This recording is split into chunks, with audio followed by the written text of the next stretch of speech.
Hello, everyone, and welcome to Community Bookstore's virtual event series. My name is Hal Lavinka, and I'm the event director at the bookstore, and I'm absolutely thrilled today to be introducing a very special poetry edition of our NYRB series, and to welcome Melissa Monroe here to discuss her new poetry collection, Medusa Beach, in conversation with Edwin Frank. While the pandemic has taken a toll on in-person events, virtual programs like the one you're about to see have become the lifeblood of our industry, and I want to give a huge thanks to Melissa and Edwin for joining us today. So, to some housekeeping, you should be able to see and hear our presenters, but they cannot see or hear you. So if you have a question, please click on the Q&A button here at the bottom of the screen to submit it. We will try to get through as many of those as we can at the end of the program. There's also a chat button right down here where I'll be posting a link to buy tonight's book. A caveat for tonight's event and for all virtual events, we're at the mercy of our home internet connections and server loads, so please bear with any technical issues that could arise. We will try to solve them quickly if they do. And finally, we'll be continuing our virtual series across all of the fall, so head over to our website and sign up for our newsletter to stay up to date. One that I want to mention, next Thursday, we are welcoming back our NYRB Classic series to welcome Jhumpa Lahiri and Cynthia Zarin discussing Natalia Ginsburg's newly translated Valentino and Sagittarius. And you can register for that event on our website as well. So a little about tonight's presenters, and we'll kick things off. Melissa Monroe teaches at the New School for Social Research in New York. Her previous volume of poetry, Machine Language, was published by Aleph Books in 1997, and an extended essay in verse on trepanation and human nature, perspectives from Paul Broca to the present, was published by Smith & Brown in 2014. And Edwin Frank is the founder and editor of the NYRB Classics series and the author of a book of poems, Snake Train. So Melissa and Edwin, the stage is yours. Thanks so much, Hal, and thanks again to Community Books and to all of you out there for joining us this evening. Melissa and I have known each other for a long time, and as long as, and I've admired her as a poet since my first encounter with her work. And that was in the proverbial workshop. And at a time when the prevailing voice of poetry was, how to say it, anecdotal. It was the heyday of the My Grandmother poem, and very plain spoken. Diction had to be low. Diction had to be the diction of an imagined everybody. And sort of both solicitously and suspiciously, or at least lyrical at the same time. Everybody, we were all enjoined all the time to find our voice. And Melissa had, Melissa's poetry was like, was like nothing except really Melissa's poetry, it seemed to be when I first read it. And that's partly because it was so unlike all those things. I think the first poems I read were poems based on underground exploration. They were based on a variety of texts about underground exploration, some from the 19th century, I believe, others more recently. They were, as has remained her custom, based in some sense on found material, which was then reworked. And they had a wonderful way of you didn't quite know where this was coming from. It came from a kind of, well, since they're about caverns, it's as if it came from the oracular crack in the ground, sort of rising up in a peculiar way that left you both hanging and delighted. Otherwise, Melissa's poems do come very much from somewhere. I think they come from tradition which seems to be very American, of what you might call the speculative poem. And practitioners, I'd say, might be Dickinson addressing a bee. Poems, Marianne Moore, very much. Stevens, very much. Some Elizabeth Bishop, Ashbery. They're poems where the things of the mind and the things of the world sort of tumble around together a bit like rocks in a polishing machine, and are given sort of equal weight. The that said, I was thinking this evening that your poetry is, in another sense, in the way that you draw on sort of other voices, your voice emerges in relation to other voices, like that in some ways of a poet I'd never thought of in relation to you, but maybe you're more like him and he more like you than I'd ever imagined, which is to say Rimbaud with his eye as another. So, anyway, in Medusa Beach, your latest book, you continue to do the things you've been doing these many years that you knew. We might ask before we turn to some readings, when you hit on this particular vein and how, but in any case, in this book, there are poems that are based on criminal slang of the 1940s, poems based on researches into spiritual photography, poem based on Disney's Pinocchio, only telling the real story behind that, and then the title poem, which is a fascinating mix that we'll get to afterwards. But before you read a few poems, and I think we'll read poems throughout this evening, so that not all at once in the beginning, or you'll read them. When did this sense of working with other materials, found text, sort of come to you? Because you've done it as long as I've known you, and as I said, I've known you quite a while. Yeah, well, I read things and they sort of get to me and I'm thinking why, and I'm making notes. And, I liked your geological, mineralogical analogy there. That one is kind of delving away and maybe one hits a vein that seems promising. And certainly something that I got from Marianne Moore, whose influence is, as you say, quite clear. I stole from Marianne Moore the idea of stealing, of extracting nuggets from existing texts and sort of polishing them up and putting them in nice settings where what I saw as their qualities would become more apparent than they might be if you were just reading through the text, for other purposes. Moore says in the long version of poetry, before she cut out all but two lines, she makes a point of the inclusiveness of this category for her and saying that it's not valid to discriminate against business documents and school books. So I seem to have gotten particularly interested in finding what I see as poetically interesting moments in work that was not at all intended that way. So I'm reading around for other reasons, just because I'm interested in a topic, and every once in a while I will find something or hit a book mainly where the language seems very rich and I want to chip hunks of it out and create something of my own out of it. So certainly I did that with those Underground World poems that you mentioned, and with then most of the series in this book. More often than not, or as often as not, the source material is scientific or potentially pseudoscientific,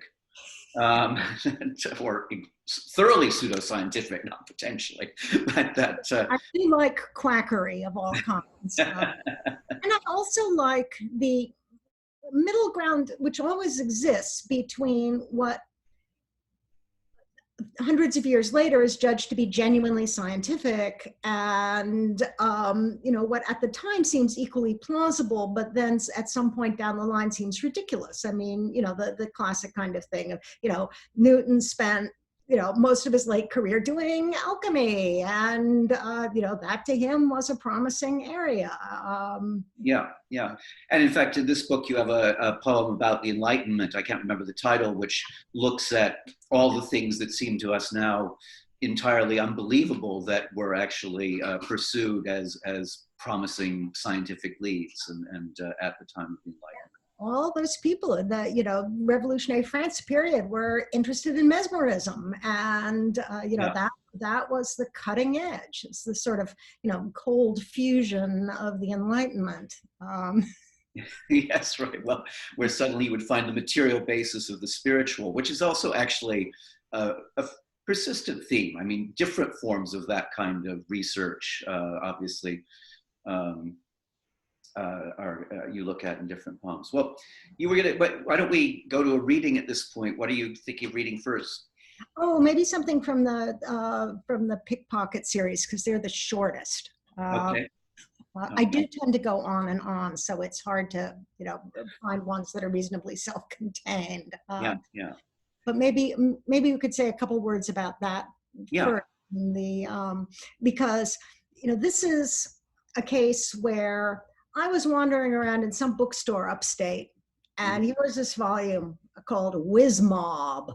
Mm-hmm. And so I pulled it off the shelf. And this is a case for bookstores, because if there had not been a physical bookstore for me to go into and poke around at random, I never in a million years would have discovered this book. No algorithm would have connected me to it. It's not something I thought I was interested in, but it's a sociolinguistic study of the slang of pickpockets in, up to, it was published in 1955, so up to around then. And, secret languages are fun, underworld talk is fun. This is very colorful, and it was also kind of familiar. Because if we've seen movies like, Little Caesar or Public Enemy or the G-Men, all these, 30s, 40s gangster films, there's lots and lots of underworld slang in those, some of which, has become part of what we all know. We just don't think of it that way anymore. I mean, I think the word sidekick, in fact, was maybe originally really slang. A kick is a pocket. Right. Yeah. And, I hadn't thought of that, because I was reading the poems the other day, and of course they're constantly referring to picking the kick and so on, or various. But I hadn't thought of the sidekick, so that's a side pocket. Though I would have thought that came from motorcycles for some reason, where they or somebody who because the sidekick, after all, isn't. I suppose it could be the person in your pocket. It could be. There are all kinds of origins for this stuff. Yeah.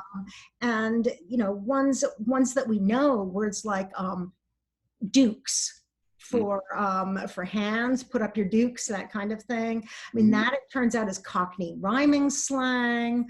Oh, really? Another slang word for hands is forks. Mm-hmm. And so it's Dookie York, fork. Mm-hmm. Okay. Yeah. Bits and pieces of that. There are, within the pickpocket slang, there are, of course, many, many words for pickpocket. There's wire and hook and dip, all of which you can kind of imagine. But then there's gun.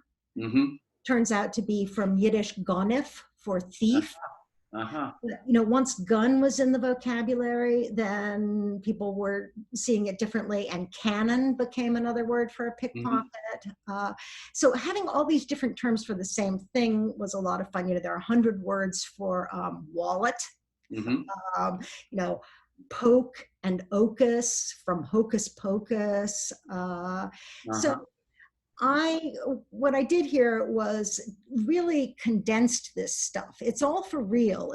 I'm trying to use it correctly, but I'm just using much more of it in a short space than ever would have been done in real life, so that it sounds like it means something, and you can kind of figure out at times what it would mean for the pickpockets, but other times not. So I'll read the first two in the series, and it'll come in and out of focus for you maybe. As one reads on in the series, one picks up more. So the first one is called On the Whiz. The mark has to be moving, so the touch will feel like part of himself. A crush helps. The more chumps, the more chance of a clean, anonymous score. We work the get-ons, the rattlers, and the third rail where the tips are thick. Forget casinos, tracks too, you don't have a prayer. They're wall-to-wall pinks. A hook develops a nose for a well-lined poke. Threads don't signify. Even a Rufus might have a fat ox tongue full of soft on his prat. Fingers you can train, guts you can build, but you're born with grift sense or not. Can you move a mark without him knowing? You might make a bang-up liar. Safety measures. First, get off the nut. This will cost a bundle, but then you own the line. If a local put the X on a certain spot, lay off it or else. For every tool, top priority goes to not rumbling the come on. Careful mechanics know when to stop. There's always other ocuses. Keep yourself clean, cut the scores up regularly, and ding the dead ones. Stick with the class guns. Pickup's got an awful name for burning touches. Most good mobs won't hold onto paper, not even whiskers stiffs, just scratch. When you're in the Hall of Fame, watch out for whiz dicks with camera eyes. Take along a sheet to shade your dukes and never give up your kisser. That's great. The effect is sort of wonderful because there's a kind of pattern of words that are related. You can get the sense of the actual pickpocket advice and pickpocket lingo, but then of course you've got another set of patterns in words and images, like, you know, the pinks for the Pinkertons, but it's also a pink. Why did you, I mean, we haven't mentioned the fact that you wrote these poems as haikus. That is, say each stanza is a haiku. And where did that inspiration come from? Well, I guess I wanted to, I mean, it's so dense that I wanted to present it in small, self-contained, manageable chunks, and I like a structural principle, so that seemed to work. And, you know, when I was looking at them again today, I thought what they sort of reminded me of was the wonderful Fainéant novels in 3 lines that New York Review puts out, where the compactness, the way that the very consistent short form interacts with the material is part of the fun of it. There's also a curious quality of I mean, not only is the poem rule-bound partly by observing the syllabic principles of haiku and so on, but they are a series of edicts. So here's Criminal Life, which actually, you know, sort of comes off as a kind of a strange array of 10 commandments, as it were, continually kind of reshuffled, but and shuffling between, on the one hand, a kind of the need to score in a way, and the need to also protect oneself, because there's this sort of, and this is not unusual in your work, there is ultimately a certain kind of elemental anxiety about how to get by and survive, or make sense of things, that in some ways the scientific language or the various languages you work with evoke or bring out. Have you worked with syllabics? You've worked with them fairly regularly. Yeah. Yeah. That's pretty much what I do. And I think it's another thing that I took from Moore, just using syllabic count as something rather than metrics.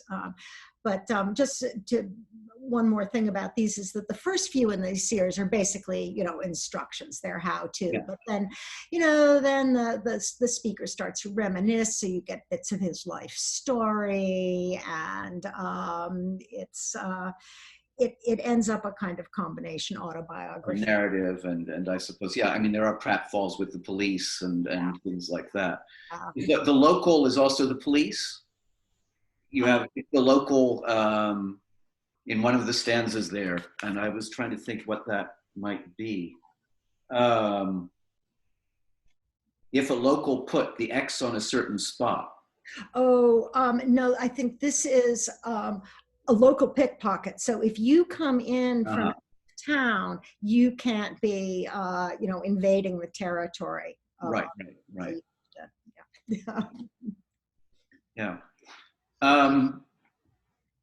Well, why don't we move on from that to I should say actually that another thread of what you do seems to come from your experience, you studied linguistics for a while, and your interest in language, both actual languages and language as a sort of larger metaphor for way of putting things together and making sense of things, or that is what language is. And you've even, in the past, you've done, didn't you do a poem based on John Searle's Chinese Room? Oh, yeah. Experiment? A long time ago, yes. About artificial intelligence and so on, anyway, which I remember. So that was a different set of things that, didn't quite fit into this volume. But yes, there were, and the earlier machine language is all full of that robotic stuff. Yeah. You want to go on to the Pinocchio sequence? It's which is quite different in its way. In a way, I think there's a kind of period connection, because I was reading along, around in slang thesauruses when I was working on the pickpockets, and I think that got me into a lot of the showbiz slang that was becoming popular as more people were watching movies, 30s and 40s. And so I started thinking about media slang and media personas, and that may be what got me into that in the first place. Well, I can't remember whether you're writing that poem preceded or followed. We published a new translation of Pinocchio, which for me was sort of a key book as a kid. I had it as a giant golden book with these Technicolor pictures that were actually based on illustrations that had been made in a futurist style in the 20s. In Italy, but then had been clad in all the full regalia of Technicolor American illustration style. But I despised the book as a kid because it was so obviously a kid's book and the pictures were so big. And then some rainy day, I ended up reading the whole thing and was amazed. I've always said it's sort of the first work of magic realism, in a way, the most realistic of all the magical realist books. But I think when we were talking about it at some point, you said you actually much preferred the Disney movie to the book itself, which for me was Harris blasphemy or Harris. Well, but talk about, you had specific things you liked about the movie that. I didn't have the book as a child. I think this is key. I read it for the first time as an adult. You may even have told me about it. And it's interesting to see, what was there and what Disney included, what Disney changed. And, that's part of what I address in the poems.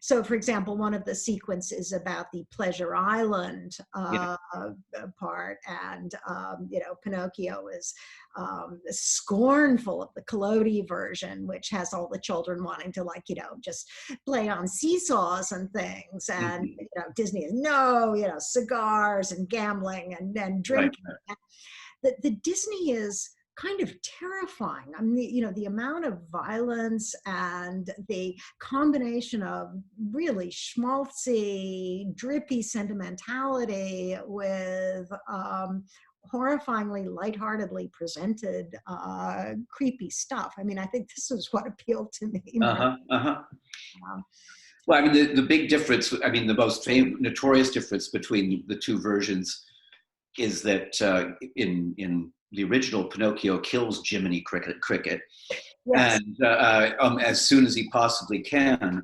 But then, in another sense, the cricket is so punitively smarmy in Disney that you understand why he would have killed him right away. But on the other hand, Pinocchio is plagued by him throughout. And this is exactly the kind of thing that I got into. I mean, as you know, a couple of the poems in this sequence are specifically, you know, furious diatribes against Jiminy Cricket, who, Yeah. you know, Pinocchio, in my version of this story, which I should say is, the premise is sort of weird. It's that, you know, we all know the story of Pinocchio. We accept it as true. And after the end of the story that we know, Pinocchio, the real Pinocchio, goes to Hollywood and starts being an actor. Yeah. So the film, the Disney film, is a biopic in which he himself stars. And the poems that I have written are in the form of kind of celebrity interviews with tabloids, you know, telling the real story behind the movie. And so he has, you know, plenty to say about Jiminy Cricket and about all kinds of other things that he thought Disney misrepresented. And he complains about Collodi too and other poems. But, you know, that's the general idea, is that after spending most of his life in Hollywood, you know, the Pinocchio that you know from the movie has gotten really hard boiled. And so he talks sort of like some, you know, 30s, 40s gangster figure part of the time, and as he's trying to set the record straight. Yeah. And then there's the other irony that a movie that's actually an animated movie is now treated as the real thing too. Yes. Yeah. Yes. So the usual play. Well, why don't you read a section of the poem? I'll read the first one here. And I just want to emphasize that some of these poems I make up my own scenes, but in this particular one, all the stuff that I talk about that's happening in the toy shop is right there in an early scene in the Disney movie. I'm not making any of it up. So Pinocchio remembers the toy shop. Did I run out on the guy that made me? Sure, I'm not denying that. But listen, there's two sides to every story. Here's me, young, not bad looking, smart, ambitious, cooped up in a toy shop with a nut who gets his kicks jerking me around on strings. Kindly smiling old Geppetto. The press sells you the standard line of paternalistic propaganda. They always use that picture where he's staring at my empty place and his cheeks are streaked with big, well-lit tears. Why? Because he'd lost his most promising slave. You want to hear the real scoop? Talk to the Jack in the Box. He'll tell you a thing or two about our poor forsaken father. No one ever knew what Jack had done to get himself locked down. We all cringed when we heard that tune begin. Round and round the cobbler's bench, the monkey chased the weasel, saw the old man cranking away, held our breath, waiting for the pop when Jack would explode from his hole.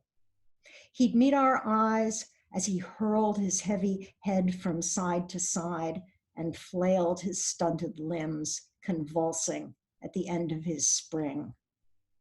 We couldn't move our mouths, of course, so we kept smiling at his manic rictus until he got slammed back into solitary. 'Twas all in fun, like hell. That man was sick. Nowadays, somebody would turn him in, but this was way back when, in the old country. Then there were the cuckoo clocks, dozens of them. Imagine all the pendulums, not even in sync, swinging every which way, as if the walls were full of hypnotists. Tick tock, all day, all night. You try to sleep or think. And just when you've almost blocked it out, that's right, cuckoo. The locks click, it's exercise time.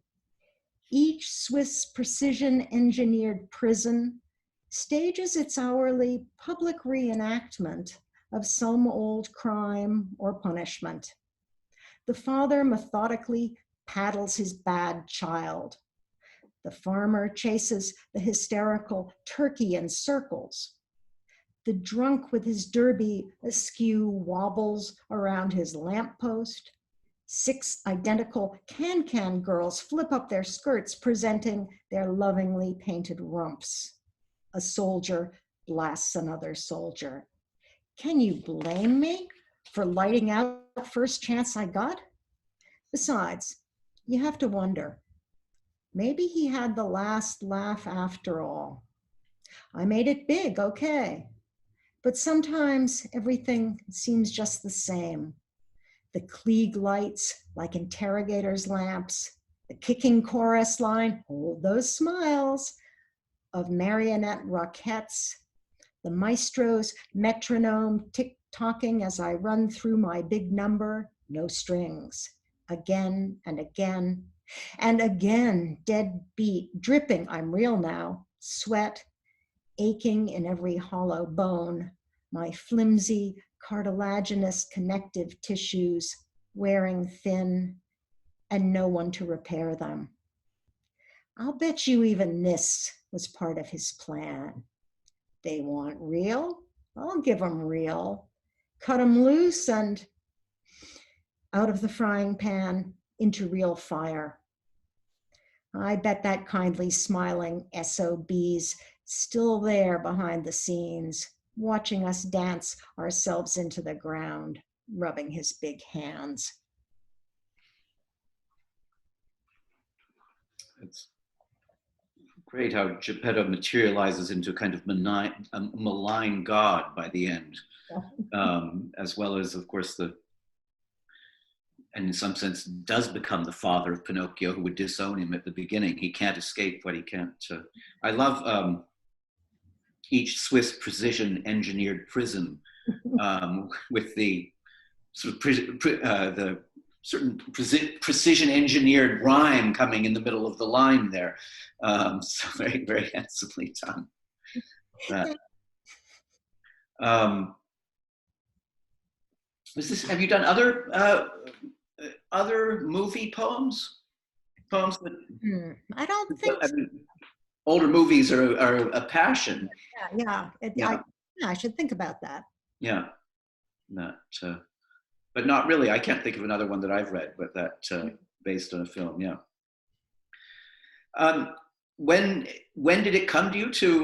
Well, you were saying that you started doing this around the time you were doing the Whiz Mob stuff, so that kind of language was in your head, and you were trying to do different things with it. The other poems here are like the spirit photography one. And at what point do you become, since actually a lot of the number of lines that you break out of the book and weave into your lines and so on involve a good deal of work. I mean, there's a lot and what's the point? Do you find yourself starting one of these things and then abandoning it as hopeless sometimes, or are you? I have a couple big piles of stuff that I've just never quite congealed into anything. I may go back to them at some point, but yes, I mean, you collect and collect and collect, and either I start to see a direction or I don't. And when do you recognize the subject? Well, there are a couple of sequences, the spirit photography one and the fireworks series in there are from shows at the Met. And I was just so enchanted by these shows that, that was something I wanted to read more about. And I started collecting, but I had the kind of visual thrill of the shows in my head to begin with. Yeah. Well, and in the spiritual photography one, I mean, you've also always been interested in science fiction, so there you get to play with the whole ectoplasm phenomenon. Yeah. And with those, which, if people don't know, were these sort of spiritual regurgitations that mediums would perform, in which spirit photographers sought to capture. But it has that, it is sort of very science fictiony in its effect. That Or extrusions of other sorts. You know, there are all kinds of places the ectoplasm could come out of. you know, exactly. Well, and of course, there too is one of the cases where, you know, all sorts of people who we think of as being sage and unlikely to fall for this sort of thing did indeed. William James, what was it? And Sedgwick. There was what was the Society for Psychic Research or something like that at the end of the 19th century, and all these efforts to try and make sure that the mediums, who I think are often sort of poor, I mean, the most famous was a poor Italian woman, I think, who is part of your poem, right? Yeah. Yeah. But, you know, this was at a period when people were starting to discover all these different rays. You know, there was X-rays, you know, what the hell? And so it didn't seem entirely unreasonable that there could be these other manifestations that, you know, we just hadn't figured out yet. And there were people busily at work researching this quite seriously, as well as all the quacks who were, you know, just secreting gauze about their person and, you know, really consciously deceiving bereaved people who wanted to see their loved ones. Right. Well, it's links to the last poem in the book, the title poem of the book, which is, in a way, the single most ambitious thing I think you've done, weaving together literary history, but at its core, it's set in around the same time as the spirit photography researches were performed in the late 19th century, early 20th century, and and it's called Medusa Beach, like the book. It is a sort of beach with all these different, I was thinking the other day, is that, you know, with these different materials kind of rolled up onto it, which, and I suppose then you become a beachcomber, sort of putting them together, including, of course, jellyfish, whose particular properties, biological properties and so on, the poem goes into, as well as discussing the work of a German scientist, but also scientific popularizer. And sort of propagandist. I mean, he was sort of the arch materialist of the 1890s, I think. And he wasn't as, well, would you call him the sort of Richard Dawkins of his day? Absolutely. I mean, he was known, you know, if Huxley was Darwin's bulldog, Haeckel was actually known as Darwin's Rottweiler, I think, because he popularized Darwinism on the continent. He was, you know, the main exponent, but he was much more, I mean, he was an atheist. He called it a monist. I mean, what he really was promoting was a kind of Spinozan, you know, pantheistic feeling of, you know, God or nature. But no one was particularly deceived by this, particularly because he was vehemently opposed to what he called the, you know, anthropic idea of God, and made fun of it all the time. So you draw on his research and also on his life, and then also you work into it in a way, I guess this is what you see as the core of the poem, a kind of examination of the history of Medusa, and of course a Medusa is and a jellyfish, different name as a figure of the a kind of mythical feminine prototype. And you know, Haeckel, people may think they haven't heard of Haeckel, but they have. You're familiar with his drawings, because if you Google jellyfish and images, what's going to come up is his beautiful, beautiful illustrations to art forms in nature. The jellyfish was his favorite creature. And he's, you know, incredibly elegant, sort of Art Nouveau style, you know, curling tentacles and things. But he was, he was the sort of opposite number of, in a way of, I mean, the Medusa is Haeckel and the beach is Matthew Arnold.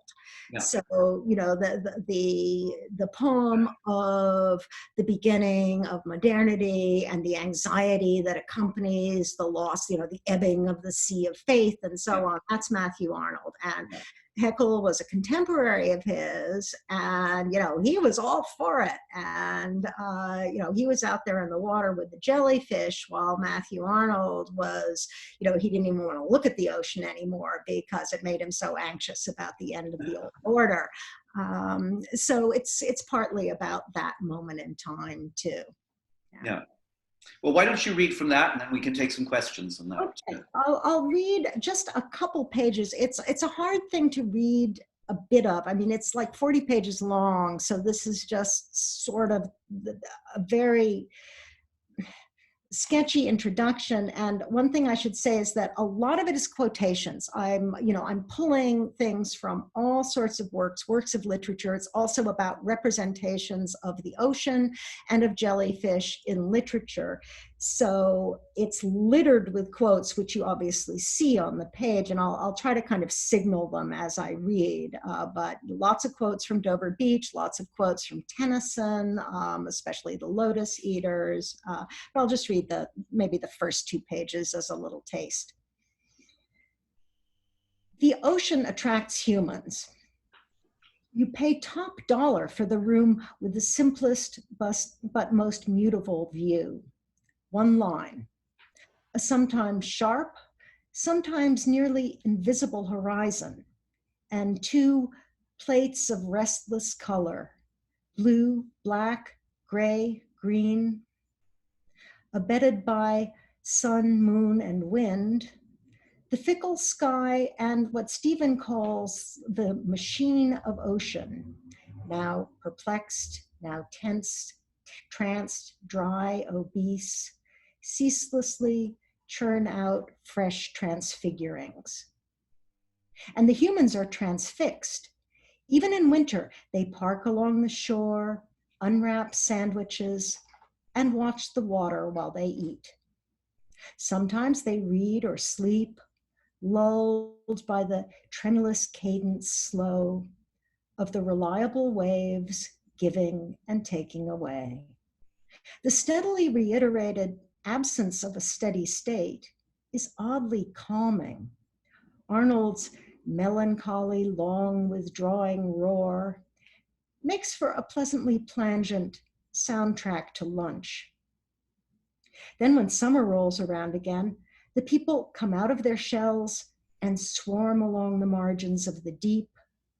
The sand is soft, the ocean laps close by, diffusing balm.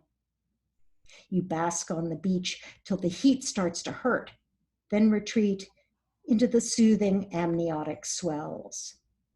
It's idyllic unless you meet a jellyfish. You're lolling, weightless, serene, thoughts adrift amidst the infinite, ocean as echo of heaven, heartbeat, fawns at origo, the turbid ebb and flow. Out of the blue, a slab of mucus slaps you in the face. You jerk your head up and crawl, stiff-necked and awkward, fast as you can, back to dry land. But watch your step. Some of them have come ashore. There's one right there, glistening stickily like a broken yolkless egg, all naked interior. It's not that you're scared of being stung. In fact, you'd almost prefer a sting to the gentle, accidental touch of such a flayed, defenseless animal. Kick the thing back where it belongs or bury it in sand. Or call the kids. They'll be happy to grab it and run squealing into the surf. If no one stops them, they'll toss it around, dissect it with a stick, hack it to a pulp with a plastic shovel. The alien is routed for now, but what if each piece has a life of its own, like the sorcerer's apprentice's broom? And order restored to the seaside summer realm. Back then, the beach was lotus land, the opposite of school, always afternoon, languid air sweetened with the summer light, a half dream, but real. Someone sighted a shark last week. The silver minnows tickling at your feet are eating your dead skin. A sand dollar is a skeleton, and the breakers could break your neck. Even when you ride them right, they rake you over the shoals. Covered with scratches and bites, sunburned and shivering, the kids beg to stay. Let us alone, time driveth onward fast. 10 more minutes, 5, one more dive into the chivying tide, one last doomed castle, then surrender to the dull, dry everyday. But there was still one getaway. You plunged into the sea of words and came up dripping, wine dark, whelming, ructive, whale road, multitudinous, sunless shroud, mackerel crowded, gong tormented, soundless, sounding, boundless, bounding, sloppy, sultry syllabub. There was no frigate like a book. Marooned, you jumped for whatever tipsy skiff drifted past and pushed off into the sea of stories, stories of the sea, each teaching its lesson. A disobedient prophet or puppet will be swallowed by a whale, then saved. Every island and rock is a trap where monsters and women are waiting to waylay the homeward bound hero. Half-mad old men must battle vast allegorical foes. Maybe that's enough for now. That's introducing Medusa at that point too. Yeah. Yeah. Yeah. Yeah. Well, let's take some questions. And I'm back. That was fantastic. All right. Let's see what we have here. Okay, first question. Melissa, thank you so much for doing this reading. I've loved machine language for years and I've been looking forward to a new collection. What's your process of accumulating words and phrases to include in your poetry? Do you keep a journal while reading, or does a book get thrown down and it's off to the writing as soon as you encounter something? No, I take notes and take notes and take notes, and then I take notes on the notes and condense notes on the notes on the notes on the notes, and it takes a really long time. I'm very slow. Well, this actually feeds into another question I saw. Okay, right here. A few of your poems include a list of acknowledgments or a gesture towards the source material. Aside from giving some thanks, why do you find it important in these poems to offer this added context? Well, mainly it's acknowledging the source, really. It's, that's where I got this stuff. I loved this material. Here's where it comes from. Otherwise, all these quotation marks don't mean anything. So this is where they're from, and I don't want to fail to give credit when credit is due. So really, that's the main reason.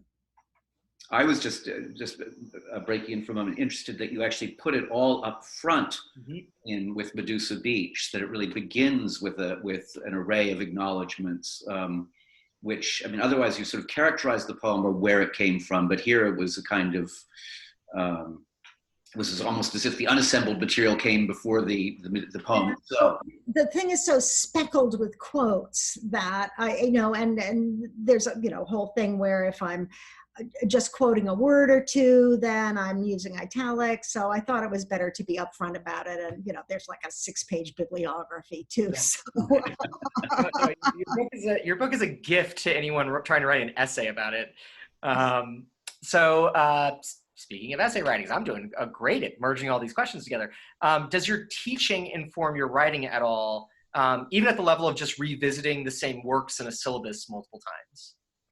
I would say that, one's day job definitely infects one's brain, and that, yes, I have been doing more in a kind of academic or mock academic voice. I think since I've been teaching social scientists, the diction of some of the things that I read for the courses I teach has definitely had an effect on me. Sometimes I think it's good, other times I don't. Just going down, where did your interest in longer form poems come from? I have always written too much, ever since like grade school. I was unable to be concise. And I guess I'm interested more seriously in expository poems, in a kind of poem that used to be written. I mean, somebody like, who's the Huxley? Not Thomas, not Aldous. Was it Thomas? I was thinking of Erasmus Darwin, actually, offhand, writing. Scientists used to write in poetry for popular audiences, and blending these genres. Julian Huxley, by the way, was the person, right? Julian Huxley, who wrote essays about the natural world. Yeah, I think that's who I'm thinking of. Yes.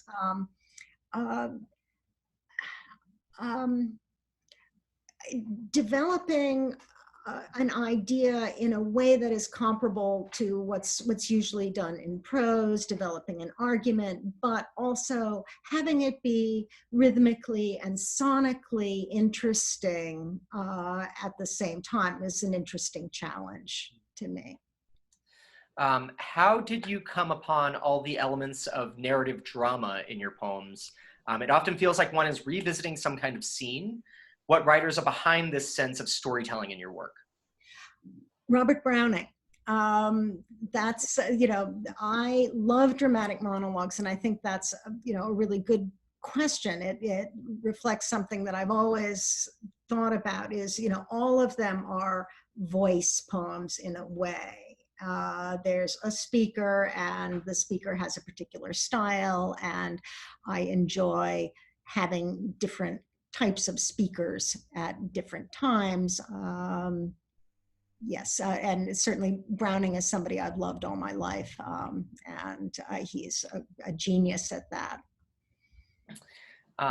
Do you find yourself conflicted over the choice of words when there is one that is more precise in meaning and another that sounds absolutely perfect in context? I always find myself conflicted over the choice of words. always. And often it will be a sonic appeal versus, as I think the questioner is suggesting, a sort of semantic precision, and that will depend on what's around it. Do I want a little extra sort of sonic pizzazz at that point without going too far off of the actual meaning? Yeah, it's. I mean, that's the fun, is having to make these decisions. I love your metaphors for Haeckel and Arnold and the crumbling of Enlightenment faith in your title poem. So sensuous and evokes the body so beautifully and terribly. In your research/browsing, did you come upon any women intellectuals, writers, or poets that were part of this historical period and ideals that were being upended? The late Victorian period.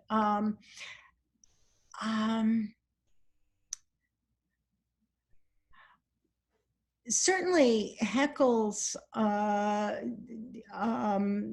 own, one of his great loves, who is discussed in the sort of biographical part of the poem, was an intellectually impressive figure who helped influence him. I can't think right off the top of my head of and the mediums were all women. That was the role that was given to them, that the mediums were supposed to be, in touch with the spiritual, as has often been the case in the ambivalent relationship between the Christian religion and women. So they're the eternal feminine, the principle of all that's good and pure, but at the same time, the root of all evil. And, that ambivalence is interesting. So the mediums, I think, are the closest I come, maybe. It's a good point. I should be looking for more actual female sources. HD gets into, she's a little later, she's not that period, but she's a major figure in contrast with the revolting Wyndham Lewis.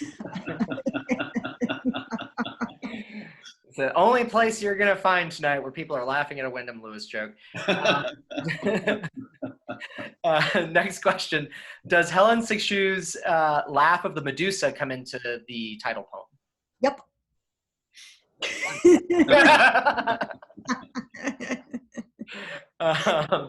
And this is our last question, unless anybody wants to throw one in. We are reaching the end of our time, and we could probably fit one more in if there's one last one.